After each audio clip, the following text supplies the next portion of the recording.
মোটা বাইকের চাবি দিতে ভুলে গেছে। কাটটা ছিল ঠিক আছে, এতটা বাদ দিয়ে দেবো, কাটা হয়ে গেছে, এক্সট্রা ড্রাই হয়ে গিয়েছিল। এই দেখো আমার চুল। হ্যাঁ guys, welcome back to my channel. আবার চলে এসেছি একটা নতুন ব্লগ নিয়ে। তো আজকে আমার কিছু তেমন কাজ না, আজকে হলো মনডে। তো আজকে আমি কোথায় যাবো জানো? আমার চুলটা দেখো, চুলটা অবস্থা খারাপ হয়ে গেছে, এরকম জোট পড়ে যাচ্ছে বারবার।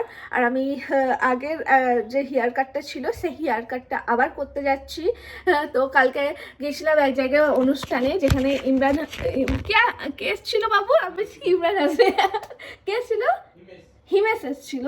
তো সেইখানে একটা দাদা বললো আগের চুলটা নাকি ভালো লাগতো, তাই জন্য ভাবলাম যে আগের চুলটাই করে ফেলি আবার ছোটো করে। আর কারণ আমার চুলটা দেখো এখানে একটু ব্রেকেজ হয়ে গেছে, অনেকটা নষ্ট হয়ে গেছে নিচের চুলটা, অল্প একটু কাটতে হতোই। তো আমি ভাবলাম চলো আগের মতনই করে নিই, আর কি পোকা উঠছে।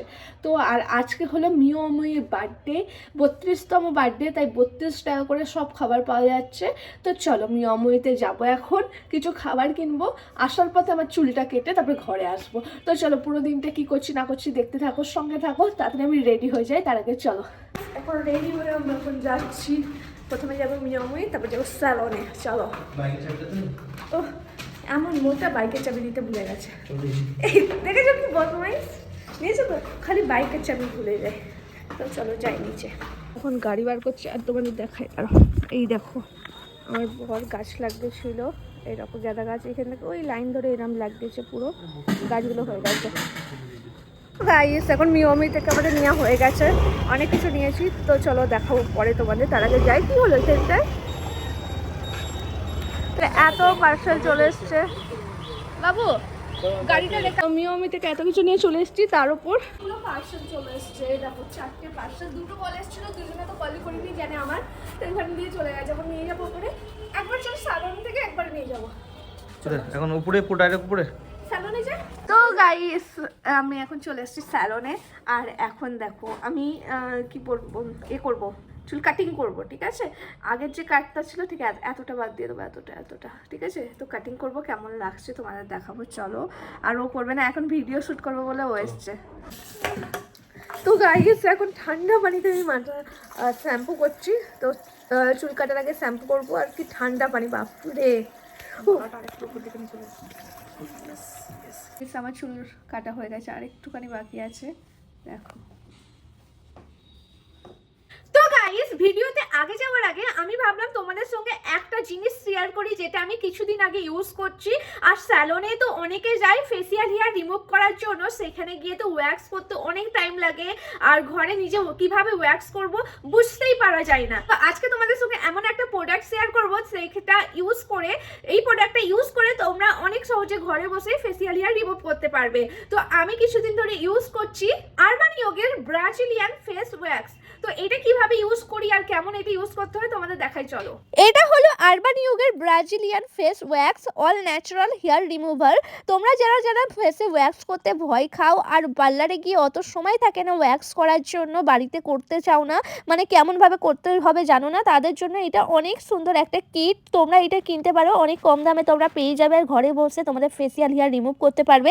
কেমন ভাবে করতে হয় সবকিছু এই প্যাকেটের মধ্যে লেখা আছে। এর সঙ্গে ওয়্যাক্সের যে বিনস গুলো থাকে এরকম একটা প্যাকেটে পেয়ে যাবে, সঙ্গে একটা ছোট্ট প্যান পেয়ে যাবে। এই প্যানটা দিয়েই তোমরা যে ওয়্যাক্সের বিট গুলো আছে সেইগুলোকে তোমরা গরম করে ইউজ করতে পারবে। তার সঙ্গে একটা স্প্যাচুলা টাইপের ছোট একটা চামচ পেয়ে যাবে, আর এইটা দিয়ে তোমাদের ফেসে ওয়্যাক্সটাকে লাগাতে পারো। তো চলো এটা আমি কেমন ভাবে গরম করি তোমাদের দেখাই। যে প্যানটা ছিল, প্যানটার মধ্যে যে ওয়্যাক্সের বিট গুলো ছিল সেগুলো নিয়েছি, নিয়ে তারপরে আমি একটু গ্যাসটা চালিয়ে হালকা আস্তে আস্তে গরম করছি। এখন এটা গরম হয়ে গেছে, ফেসে লাগানোর জন্য তৈরি হয়ে গেছে। গরম অবস্থায় ফেসে লাগাবে না, হালকা একটু ঠান্ডা হওয়া পর্যন্ত ওয়েট করবে। একদম গরম অবস্থায় লাগালে স্কিনটা পুড়ে যাওয়ার ভয় থাকে। তো লাগানোর আগে অবশ্যই হাতে একটু লাগিয়ে দেখবে। হাতে লাগিয়ে যদি তোমাদের মনে হয় যে হ্যাঁ আমরা এটা ফেসে লাগাতে পারবো, বেশি গরম নেই, তারপরে তোমরা ফেসে এটা লাগাবে।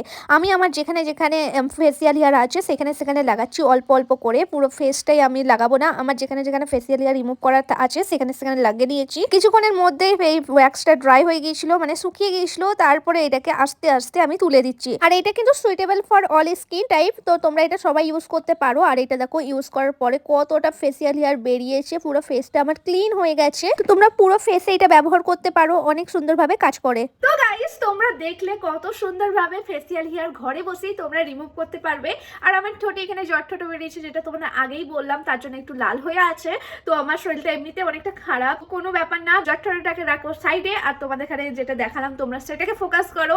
কত সুন্দর প্রোডাক্ট তোমরা নিজেরাই দেখলে। তো আমি এটা কিছুদিন ধরে ব্যবহার করছি, অনেক সহজে আমার ফেসিয়াল হেয়ারগুলো দেখো সব রিমুভ হয়ে গেছে। তোমরা ঘরে বসে অনেক সহজে রিমুভ করতে পারো এইভাবে। তো তোমাদের জন্য এই প্রোডাক্টের ডিটেলস আমি আমার ডেসক্রিপশন বক্সে দিয়ে দিলাম, তো ডেসক্রিপশন বক্স চেক করতে ভুলবে না। তো ডেসক্রিপশন বক্স গিয়ে তাড়াতাড়ি চেক করো, তাড়াতাড়ি গিয়ে ডেসক্রিপশন বক্স চেক করো, তোমাদের জন্য প্রোডাক্টের লিংক আমি ডেসক্রিপশন বক্সে দিয়ে দিয়েছি। তো গাইস এখন ওপরে চলে এসেছি আর চুল কেটে চলে এসেছি, তোমাদের দেখাই দাঁড়াও, হাঁপে গেলাম নিচে থেকে উপরে আসতে। তো এই দেখো আমার চুল। তো তোমরা কমেন্ট করে বলবে লম্বা চুলে ভালো লাগছিল না ছোট চুল। আমার তো ছোট চুলই ভালো লাগে, তো কেমন লাগছে তোমরা কমেন্ট করে বলবে। তো এইরকম আমার চুলটা, আর সঙ্গে পাপ্পা দিয়ে গেছে খাবার, এর মধ্যে আসি কফি ভাত এরম আছে, মাম্মি ফোন করেছিল দিয়ে গেছে পাপ্পা। আর মিয়ামি থেকে অনেক কিছু নিয়ে চলে এসেছি, সেগুলো খাবো। তার আগে তোমরা আমাকে বলো, একদম চুলটা ছোট করে দিয়েছি, কেমন লাগছে? তো আমার তো ভালো লাগছে। এই লুকটা কেমন লাগছে, না লম্বা চুলে ভালো লাগে? তোমরা কমেন্ট করে বলো, ঠিক আছে? তো তারপর দেখাই চলো এটার মধ্যে কি আছে। এখন টিফিন বক্সটা খুলে দেখলাম এতগুলো খাবার মাম্মি পাঠিয়ে দিয়েছে। কি কি মাম্মি পাঠিয়েছে তোমাদের দেখাই চলো। এরকম মাম্মি পাঠিয়েছে, এইদিকে আছে কপি ভাত, এখানে চিকেনও আছে কপি ভাতের সঙ্গে, এদিকে আছে মাংস কষা, বেগুন ভাজি, আর সঙ্গে আছে এটা মেথি পরাঠা। মেথি শাকের পরোটা খেতে ব্যাপক লাগে, খুব সুন্দর লাগে। তোমরা যদি কোনো খেয়ে থাকো বলবে, আর যদি না খেয়ে থাকো তোমরা রেসিপি চাইলে রেসিপিও দিয়ে দেবো, ঠিক আছে? তো এই দিকগুলো পাঠিয়েছে, আমি এখন এগুলো খাবো। তো গাইস রুটি দেবো, ওই মেথির পরোটা দেবো, দিচ্ছি। তো মাম্মি এখন কপি ভাত পাঠিয়েছে, বেগুন ভাজা পাঠিয়েছে, সেটা খাচ্ছে বড় এখন। আর এদিকে দেখো ফোনে মুভি দেখছে ঠান্ডার মধ্যে। তা রুটি দেবো, দাঁড়াও দিচ্ছি। আর এদিকে আমি ওই বরকে দিয়ে দিয়েছি। কালকে গিয়েছিলাম হিমেশ এসেছিলো, সেখানে আমরা শো দেখতে গেছিলাম। আসার সময় বিরিয়ানি খেয়েছিল সবাই, কিন্তু আমি খেতে পারিনি, প্যাক করে নিয়ে চলে এসেছিলাম। ফ্রিজে ছিল, আর একটু মাংস কষা ছিল ফ্রিজে, সেটা এখন গরম করে আমি খাবো। আর তার সঙ্গে বরকে রুটি দেবো। এটা হলো মেথি শাকের পরোটা, যেটা তোমাদের আগে বললাম, খেতে অনেক ভালো। এমনি শুকনো। আর বেগুন ভাজি আর দেবো? আচ্ছা বেগুন ভাজি এখন একটা নিয়ে যাও। আর নিন, খেতে ভালো লাগবে দেখো। একটা দিন, আচ্ছা ঠিক আছে, ওর জন্য রেখে দিই, পরে খাবে। আর নিয়মে থেকে দেখো কত কি নিয়ে এসেছি। এখানে আছে বার্গার, আর মাম্মিদের জন্য 6টা বার্গার প্যাক করে পাঠিয়েছি। এখানে 4টে বার্গার আমার আছে, অ্যান্ড এখানে আছে কেক আছে, আর বরের জন্য ইন্টারনেট আছে। এটা একটা ইন্টারনেট খেয়েছো তুমি? ওকে ঠিক আছে, কেক আর ইন্টারনেট আছে। তো এখন বার্গারগুলো পরে খাবো, এটা খাই এখন। দাঁড়াও, এটা গরম করতে দিতে হবে এখন। তো এখন ওইটা গরম করতে দিয়েছি। আর মেথি শাকের পরোটা শুধুই খাওয়া যায়, অনেক ভালো হয়ে যাবে। যখন খেয়ে নিই, চলো খেতে কথা হবে, তারপর আমি খেয়ে নিই, ভালোভাবে শান্ত করে খাই চলো।